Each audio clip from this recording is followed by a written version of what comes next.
Hello, welcome to Veteran Voice. My name is Larry McCullaugh, and I'll be your host today. My guests today are a couple of fellows who are a little closer to my age than some of my past guests, and are people that I can really identify with because they're Vietnam veterans like I am. So we've done World War II and we've done Korea, and now we've got some of my comrades on here. Sitting on the left is star of stage and screen. Some of you may recognize Mr. Sam Burrage is with us today. Sam, thank you for coming today. It's a pleasure to be here, Larry. And sitting to his left and on my right is Mr. Tom Rundles. Tom and I go back a long way. He's the secretary of the Vietnam Veterans of America here in Paducah, and also a state service officer of the Vietnam Veterans of America. Tom, welcome to the program. Thanks for the invitation. Well, it's certainly wonderful to have both you fellows here today. Sam, I'm going to go ahead and start with you, and I usually stay with pretty much the same questions. That way I don't lose my place. Tell me what branch of the service that you went into and how you got in there and what your training consisted of. Well, I was in the United States Air Force. I enjoyed the Air Force. I went in 1965 and I got out in 1969. And the Vietnam experience came during all of 1968. I was there from January of 68 until January of 69. And for those who may not be familiar with a lot of the Vietnam era activity, 68 was, I think, the defining year of the whole war. It was the costliest year in terms of lives for Americans and for the enemy because of a thing called Tet, which happened. And it was a rude awakening for me because when I got there in January of 69, it was a few days before the beginning of Tet. And I can vividly recall saying, "What am I doing here?" What? They're really fighting over here, you know. So that's really what happened to me. I was my job consisted of working at airports. I was an air passenger specialist, which meant that I processed people for flights in country, basically in Vietnam. And if you wanted to go anywhere, you'd come to see me at the airport. I was sort of like a fancy ticket agent, if you will. I announced flight arrivals and flight departures. It was my first contact with a microphone. Little did I know what was to come. And then I also serviced the aircraft, made sure that they had plenty of water, that the latrines on board were flushed and everything and serviced. And that was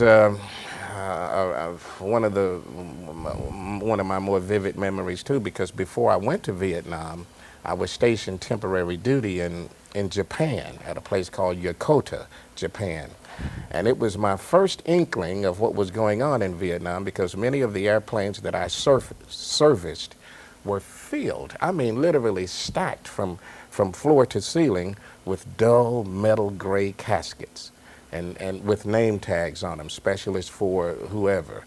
And then I realized, you know, what was really going on over there in Vietnam before I got there. So I had an idea, you know, what was happening, and that was my first taste of it. So working in the airport, not only taking passengers and processing them on planes, but I also serviced the planes and saw what the planes were carrying. And many times, a very sobering thing to see. I would imagine. Well, Tom, what branch of service did you go into, and what training did you get, and where did you end up at? Well, I ended up in the Army. I entered service in Michigan, and it was a snap decision that I made in my teenage years. I was 17. My stepfather was a serviceman. He had served in Korea in the Air Force. And during the Korean conflict, and whenever I got downtown to the recruiter's office, the Army recruiter was on the left, the Air Force recruiter was on the right, and I tossed a coin, and it came up Army. That's how I ended up in the Army. Just like that? Just like that. Toss of a coin, and I was in the Army. And I went to Vietnam shortly before Sam. I got there in late 1967. And I agree with his assessment of the Tet, completely redefining that war. In the early days of my service there, I had a tendency to be contemptuous of this little sawed-off individual, underfed, undertrained, undernourished, and boy, was I wrong. Tet showed just how determined this enemy was and just what kind of sacrifice he was willing to make to win, and this war was going to go on for a long time. Well, now, what was your MOS or job responsibilities while you were in Vietnam? Anything that you can talk about without? Well, I can Because say I know that you were in intelligence to a certain extent. So yes, know to I certain did. things I that did work in intelligence, military intelligence. Some people call that an oxymoron, but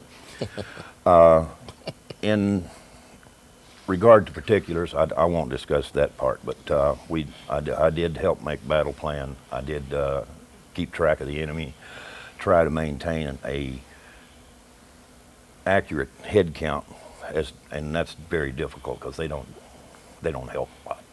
And there was a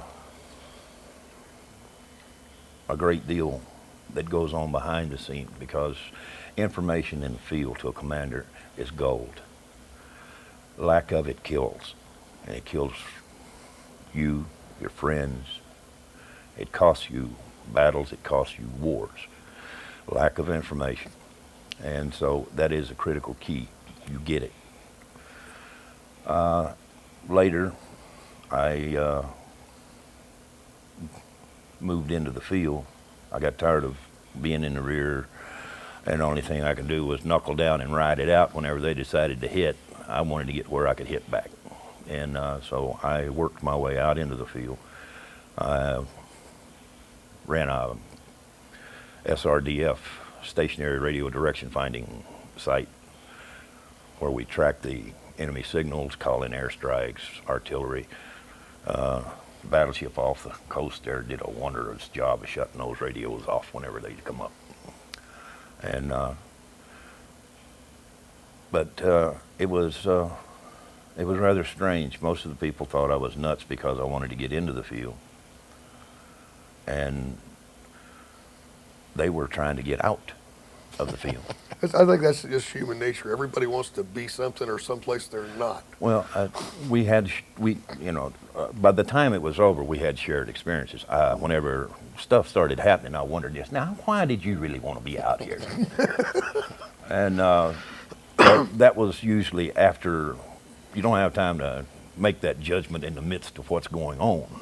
And so you just look to your buddies, you hope somebody's got your back, and you do your job. You're taught from basic on that your sole purpose for existing is your mission. There is no other reason for a soldier than his mission. Without a mission, he does not have any need to exist. You mentioned how you wanted to get in the field, and the guys in the field wanted to get out of the field. Like I can remember when I was there in '70 and '71 when the withdrawal was taking place. As a matter of fact, I didn't get to see Bob Hope at the 1970 Christmas show, but I understand his opening joke was, "Where were all you guys when the withdrawal took place?" You know. And the ironic thing was when I came back in October of '71, I ran into 8 Marines that were going to go over there and show us how to win the war, and I thought, guys, haven't you heard? It's almost over, and we're not going to win. But I remember, as far as being someplace you don't want to be, I met a guy when we were out at Quezon in the early part of '71 when they reopened that for the charge into Laos to cut off the Ho Chi Minh Trail. And I shared a tent one night with a guy who was a scout out in an armor unit.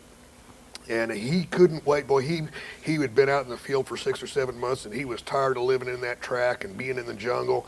And he was going to be a scout on one of our helicopters. I was in an air cab unit that would fly around at treetop level and follow trails and spot the enemy.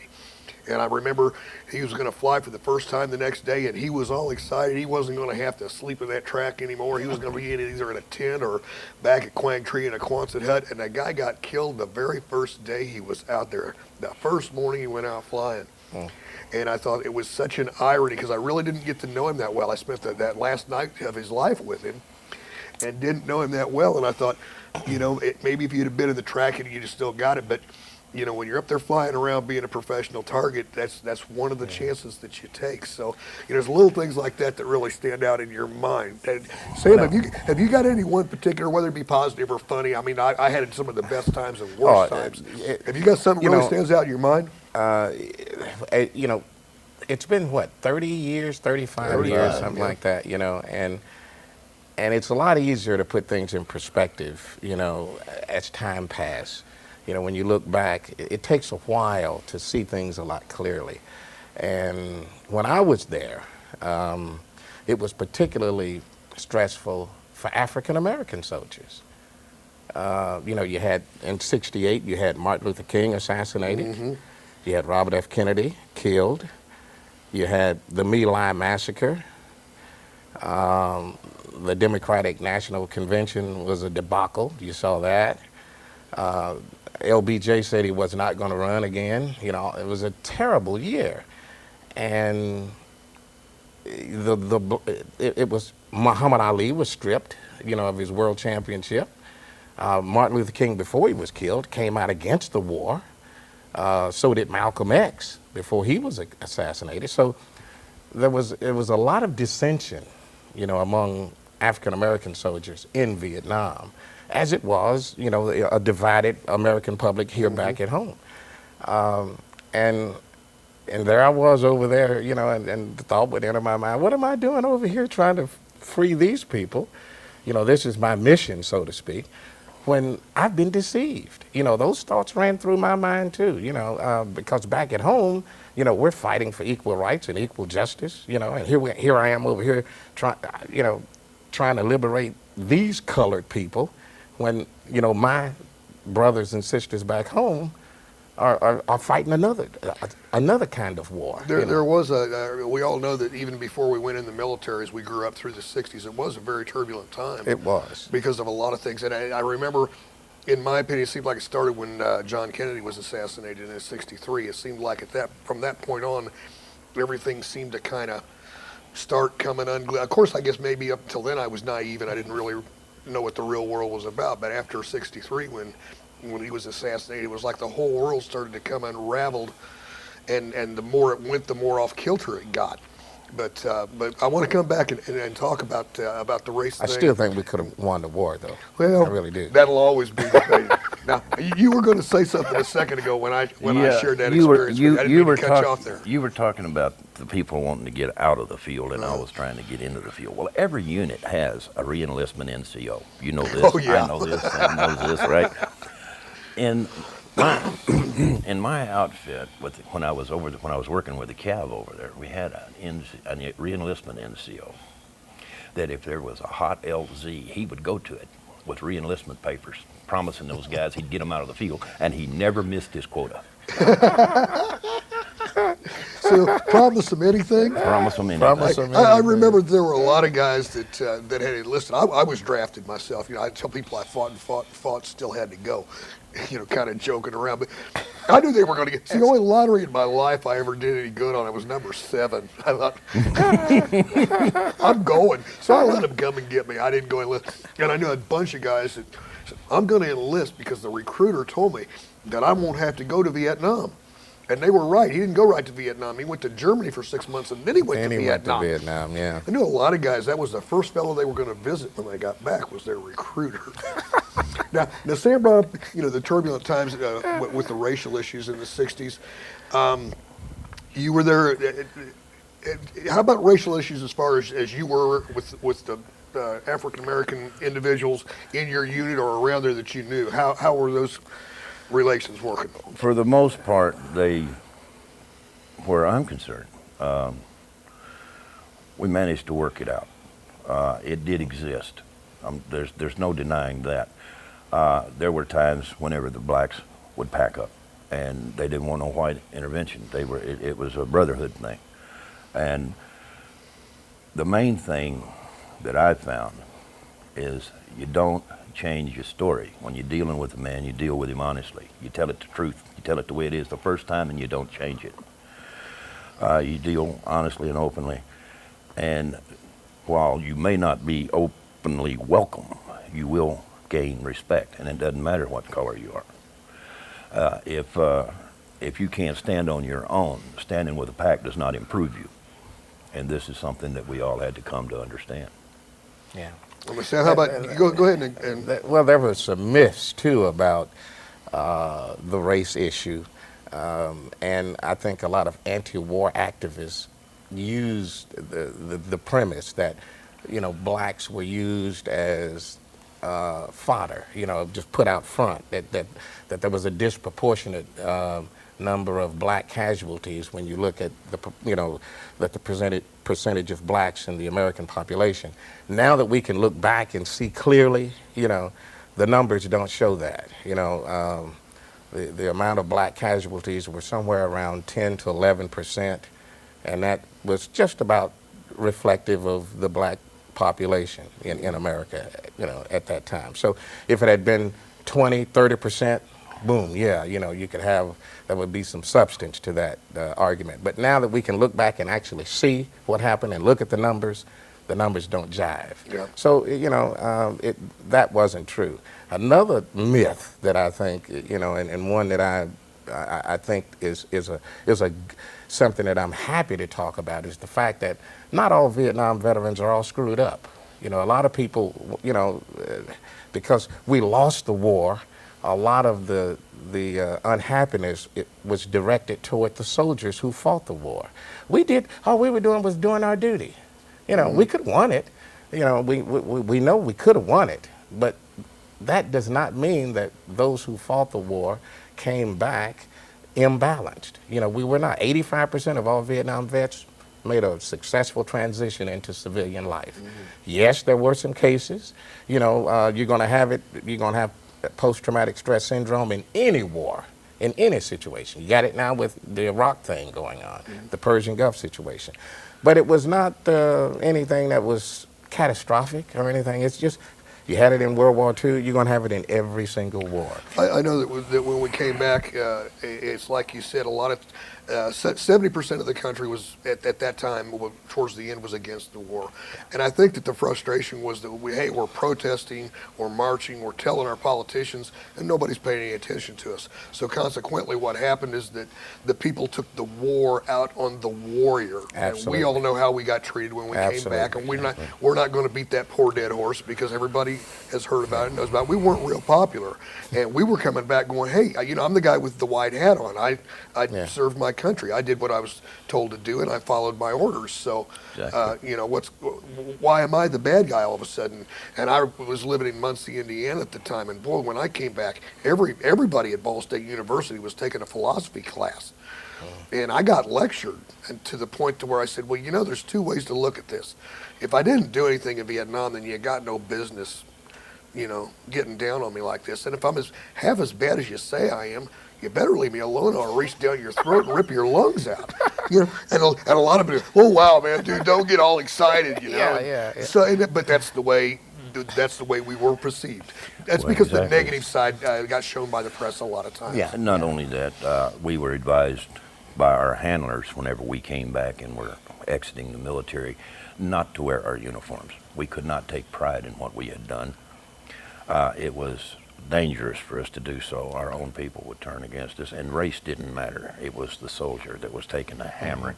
And we were mischaracterized deeply, and have been. Were for years. We fought long and hard, many years, to overcome that stigma. Absolutely. For years and years, we kept our service quiet, to ourselves, secret. We did not. Here in the last decade, it has become trendy to be a Vietnam veteran, and we've got people coming out of the woodwork that have never been in uniform. Those wannabes. Are veteran wannabes. You got to watch them. It was the first television war.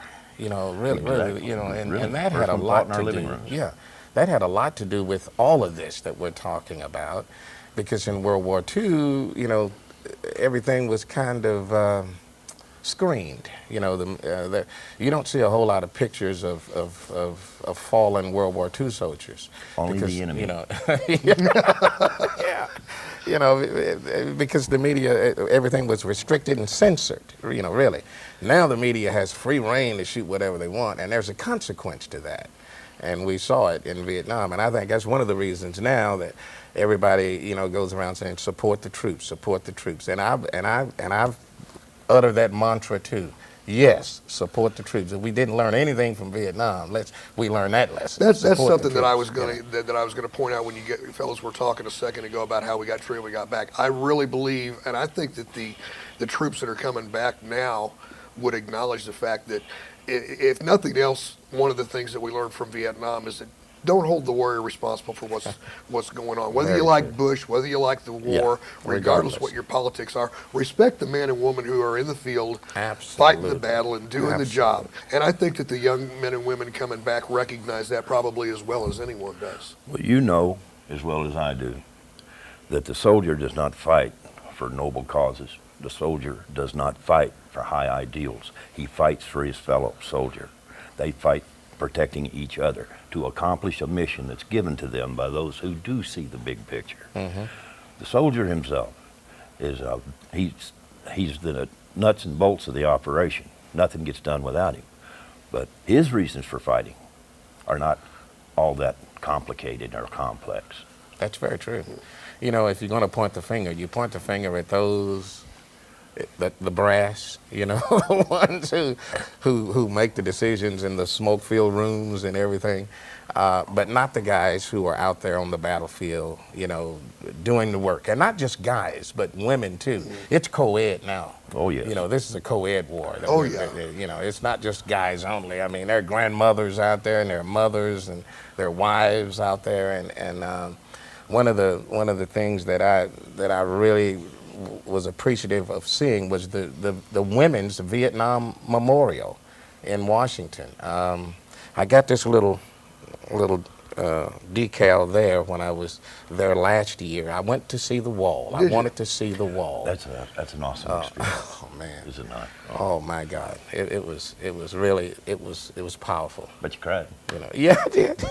I think we all do. Everybody, The first time we see everybody it. does Yeah, the first It's- time. it's hard not There's to. a couple of names on there that you know that I saw, but you know I had never seen it, and it was It is an it was awesome. something. That I first- like the World War II thing. Too. Oh yeah, there's a lot of it up there, but that one is ours, and it has such an impact on Yeah, us. It's something else. And it was so controversial when the design came out that there were a lot of people, that black hole in the in the ground, and so on and so forth. And it's emotional for me because, like you said, I know you recognized a couple of names on there. The unit that I was in was an AirCAD unit. We had a particular incident towards the end of my tour where my best friend and 8 other fellas were in a helicopter that exploded in midair. So when I go to the wall and look at that particular panel, I've got 9 names right in a row, one right after another, and that's very powerful. But then I look up 4 or 5 lines and I recognize some names up there, and I look below it several lines and I notice names there, and it's hard not to see that without getting emotional. And it's not just for us as Vietnam veterans. I feel it's that way with a lot of people, even if they knew someone in Vietnam or had a relative in Vietnam, or even if they had no connection. When you look at the number of names and how big that wall is, it's powerful. It overtakes you. It is. And when you look in the apex, where the largest panels are, that was the I Drain campaign in '65. Those largest panels were filled in 3 days. In just 3 days of fighting, those largest panels were filled up. That was the movie. We were soldiers. We Were correct? Soldiers, That was the correct. Battle of the I Ida had Valley. I've had the pleasure to have met General Moore, and I have been invited and have attended a reunion of the I Drain survivors, Really? and it is a unique experience. And Well, that was the bloodiest battle in yes, it all was. of Vietnam. Yeah. And it was the first time that they had decided to take us on full force to find out how we fought. Years later, whenever the opposing generals, General Moore and what's his name on the other side, never could remember all. Jap? Yeah, Jap. Yeah. Where they were talking about that the enemy forces lost in excess of 5,000 men in those 3 days. And Jap said that he would have spent twice that many lives to learn how we fight, because he did learn how we fought, and that made him be able to continue the struggle. He knew where to look for our weaknesses, where our blind spots were, and he played it to the fullest. And you know, from a military standpoint, Tet for them was an unmitigated disaster. Oh yeah. You know, they gained no territory really. They lost a tremendous number of troops, but they succeeded psychologically and politically. Exactly. You know, the psychological damage to the American public and the political ramifications of Tet. That You know. was really, I think, the turning point in the war, because up until then it was, and the ironic thing is, I remember, is right before that, Westmoreland had come right out in late '67 and said, we got them on their knees, we got them on the run. These people cannot take very much more of what we're dishing out. And within a couple of months, here's the news media showing them occupying the United States Embassy in Saigon. Absolutely. And every major city's being attacked. And you're right, we cleaned their clock. But psychologically, that's when we lost Walter Cronkite. And when that started, it was the snowball taking off. From that point on, I think Johnson even said, you know, if I've lost Cronkite, I've lost it all. Yeah. So, You remember Stars and Stripes? oh yeah. Military yeah. Journal. The newspaper, You remember yeah. Sergeant Mike in Vietnam? That was that Yeah. one little Yes, cartoon in yes, yes.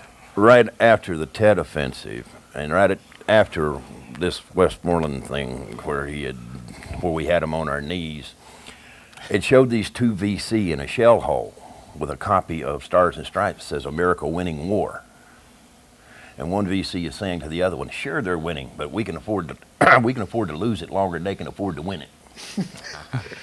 And they did. You know, the Stars and Stripes is printed right over in Missouri. Really? I went over to where, you know, they published the newspaper. And it's not very far from here. Right on the other side of Dexter, Missouri is the home of the Stars and Stripes. You know, and they've got a little museum there. That was our main thing. Oh, that was our daily contact with the world. Well, you know. guys, I'll tell you, again, like every time, this half hour has just gone and flown by. And I got something, I told you, I got a hold of you late last night and asked you if you could be here for this today. And I told you if you came, I'd make it worth your while. Last time you and I really saw each other doing any type of TV things, when we did the Veterans Day Parade, and you and I do the commentary for that. And I was wearing this shirt at the time. And I don't know if you remember, we went to the VFW and had the fish fry and had a few drinks and swapped stories. And you commented how much you liked this shirt. And I told you the next time I went to the VA hospital in Marion, Illinois, I was going to get one for you. Oh, man. And I thought that you might have forgotten about it. I wasn't sure. I had. So oh, I didn't look have to at go to this. Paducah Tent and Awning. I actually got this at the hospital for you, Sam. And I know that you're a member of the Air Force, and I got that for you. And I wanted to surprise you with that. That's awesome, And Larry. thank you for coming out and being a guest today. Larry, Tom, I man. didn't get a shirt for you, but I'll take you out that's for lunch. beautiful. We'll go to the Holman House and I'll buy. Or I'll get you a shirt if you like, whatever you No, that's okay. My expansion project just now precludes me getting a wardrobe. Okay. Well, guys, I want to Larry, I thank can't thank you enough for this. You're This more is than welcome. It's my awesome, pleasure. man. My pleasure. Wonderful. I want to thank both of you fellas for coming out today and You're talking welcome. about Vietnam. And it can be a little emotional sometimes, but I think it's been a really good program. Maybe we'll get together and do this again sometime. If not here, maybe over at the VFW. Thank you all for joining us today. We'll see you next time on Veteran Voice.